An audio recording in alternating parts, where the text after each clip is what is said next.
ગુજરાતના બનાસકાંઠા જિલ્લાના ડીસાની અંદર ફટાકડા બનાવતી ફેક્ટરીની અંદર મોટો વિસ્ફોટ થવાના કારણે જે માહિતી મળી રહી છે તે પ્રમાણે 17 જેટલા માનવ જિંદગી હોમાઈ ગઈ છે. એટલે કે 17 જેટલા લોકોએ જીવ ગુમાવ્યો છે.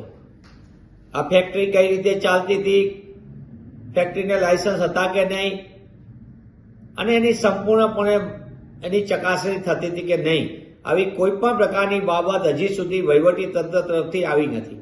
આગ લાગે પછી કૂવો ખોદવામાં પ્રખ્યાત એવા અને કુખ્યાત એવા વહીવટી તંત્ર પાછળથી બધી વાતો કરશે, પણ આ 17 જેટલી માનવ જિંદગી હોમાય અને પછી તંત્ર જાગે, મને એમ લાગે છે કે આનાથી શરમજનક અને બીજી ઘટના હોઈ શકે નહીં. ગુજરાતમાં વારંવાર બનતી દુર્ઘટના, અને એ દુર્ઘટના માટે પાછળથી તપાસ કરે તો એક જ વાત આવે કે ભ્રષ્ટાચાર, અને ભ્રષ્ટાચારને ગેરકાયદેસર કામના કારણે આવી રીતે માનવ જિંદગી હોમાઈ રહી છે. એ પછી તક્ષશિલા કાંડ હોય કે વડોદરાનો હરણી બોટ કાંડ હોય કે રાજકોટનો ટીઆરપી ગેમ ઝોન હોય કે મોરબીનો ઝૂલતા પુલની ઘટના હોય, તમામમાં તંત્રની બેદરકારી, ભ્રષ્ટાચાર, ગેરકાનૂની રીતે મેળવેલા લાયસન્સો, મંજૂરી વગર ચાલતા કામો, અને એના કારણે નિર્દોષ માનવ જિંદગી હોમાય.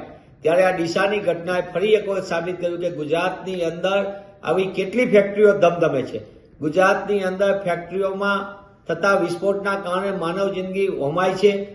અનેક જગ્યાએ આપણે ભરૂચ જોયું છે, દહેજ જોયું છે, અંકલેશ્વર જોયું છે, અમદાવાદ જિલ્લામાં જોયું છે, રાજકોટમાં જોયું છે.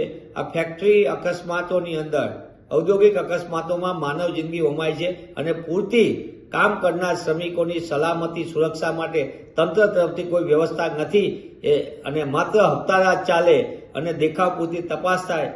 આ કઈ પ્રકારનું તંત્ર ગુજરાતમાં ચાલે છે, આ સમગ્ર બાબતની તપાસ થવી જોઈએ. અને છેલ્લા 5 વર્ષની અંદર ફેક્ટરી અકસ્માતની અંદર માનવ જિંદગી હોમાઈ છે, તેમાં કયા કારણો હતા, અને ભવિષ્યમાં કામ કરનાર શ્રમિકોના મોત ન થાય, આવા અકસ્માતો અટકે, એની માટે સરકાર ખરેખર શું પગલાં લેવા માંગે છે, એની પણ ગુજરાતની જનતા જાણવા માંગે છે.